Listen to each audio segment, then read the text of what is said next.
Run the same course.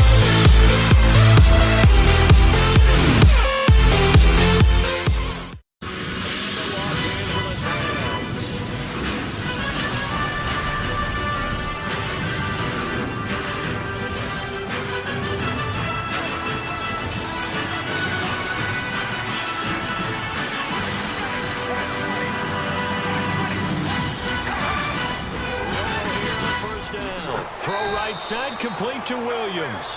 A good pickup there, 8 yards on the first down completion. A good safe pass there right off the bat.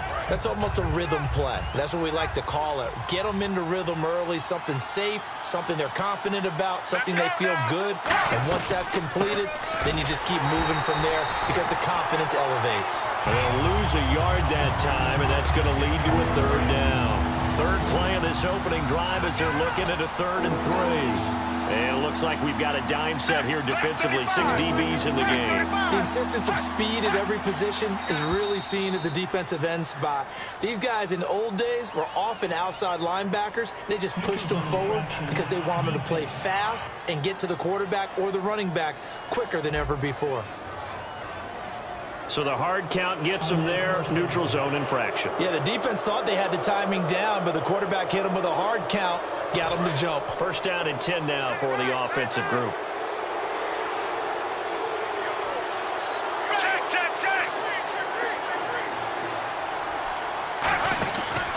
After the penalty, it's Elliott.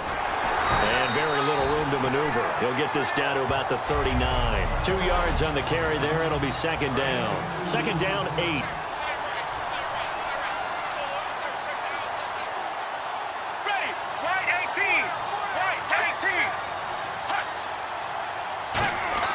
To throw on 2nd down is Romo.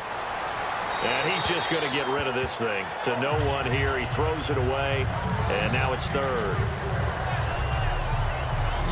The starters on defense here for Los Angeles. Mark Barron entered the league as a safety, but really plays much more like a linebacker. One thing we always notice at the end of every game, his stat sheet is full.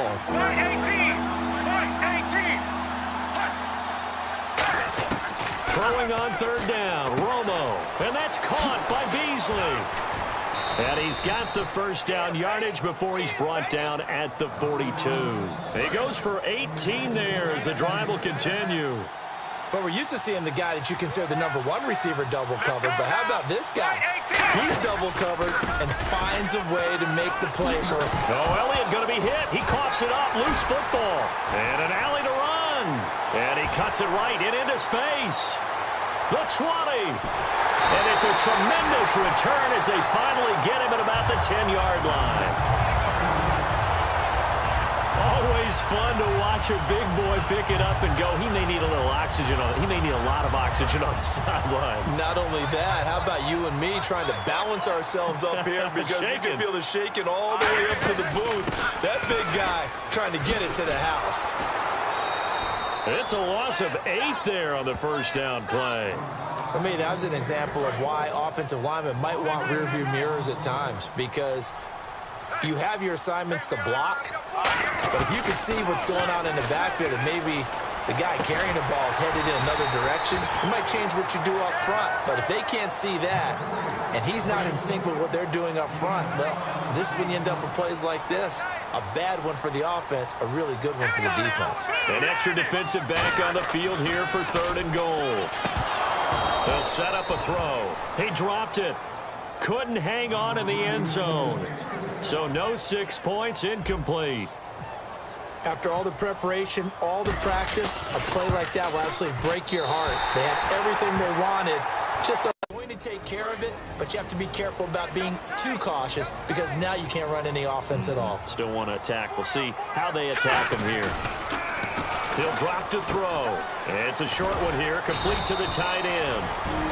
And now a timeout called by the Cowboys defense. It's just their first. They've got 2 more to use here in the final stages. They'll try and run with their fullback. And and now the Cowboys are going to call another timeout. That'll be their second, so one more chance to stop the clock here. And we'll be back.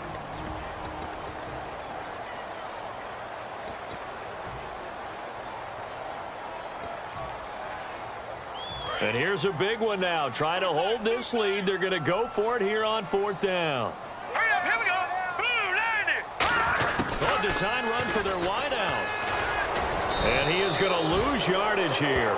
And a gadget play here on 4th down winds up backfiring. And Dallas, they'll take over in terrific field position. Here's the Dallas offense now heading back out onto the field.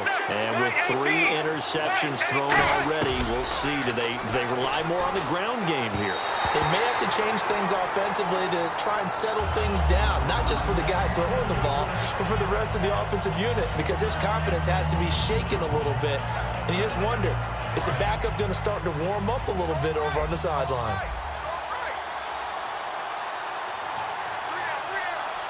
One man in the backfield, Elliott. Back to throw. And he can't get a throw away. He's taken down. William Hayes in there to take him down, and the clock will roll. And now they're in the hurry-up. Back to throw. Now a desperation throw deep downfield. And he knocks the ball away, and it falls incomplete. They decided to air it out a little bit on that play, take a shot downfield, but the coverage was really nice, able to get a hand in and tip it away.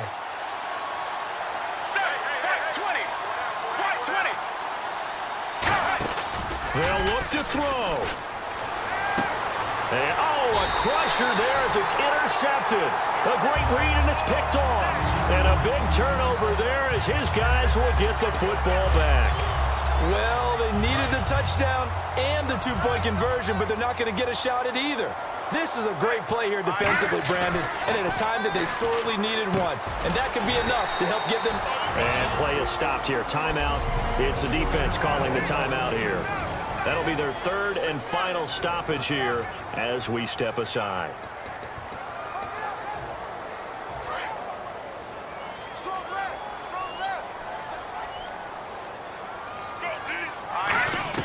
Now it looks like he'll throw here.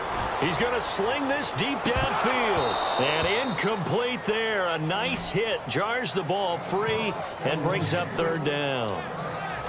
So incomplete on 2nd down. Now they'll look to convert here on 3rd. But it's not been the best game for him, but he definitely tried to get by with a little help from his friend there, trying to create a big play. Couldn't do it, fell incomplete. But you're right, hasn't been a banner game here in the 2nd half, just trying to get going. Big thing is trying to keep confidence up and continue to fire.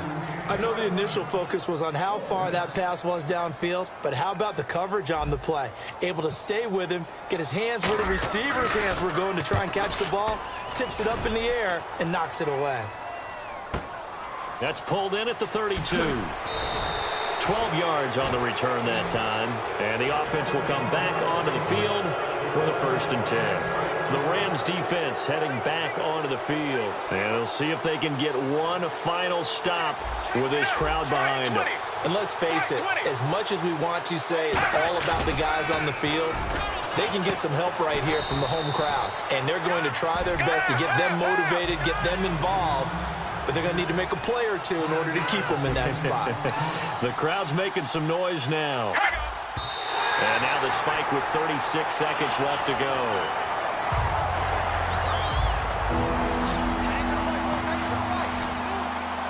So they brought in an extra defensive back here, so probably not expecting a run on 3rd and 3. A good call.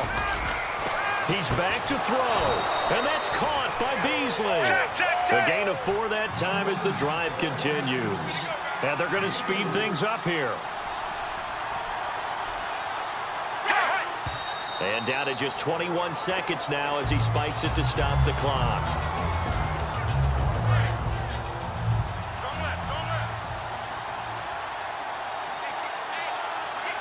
Here we go. Right 18. He'll look to throw. And he bats it away, and it falls down incomplete. Help me out, partner. Was that incomplete? That was on a deep ball to Dez. That's a surprise. The way he attacks the football in the air, it's always surprising to me when he doesn't complete a pass like that. Romo, he's going to let it fly. And it's knocked away and incomplete.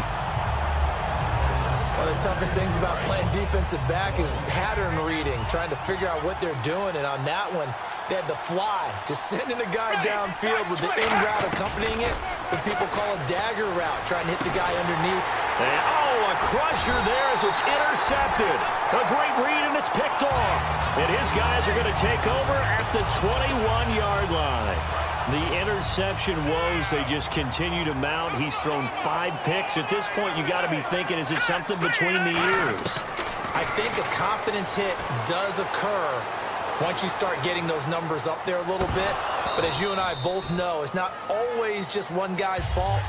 Maybe somebody ran the wrong pattern. Maybe some balls were tipped. It could be so many different things.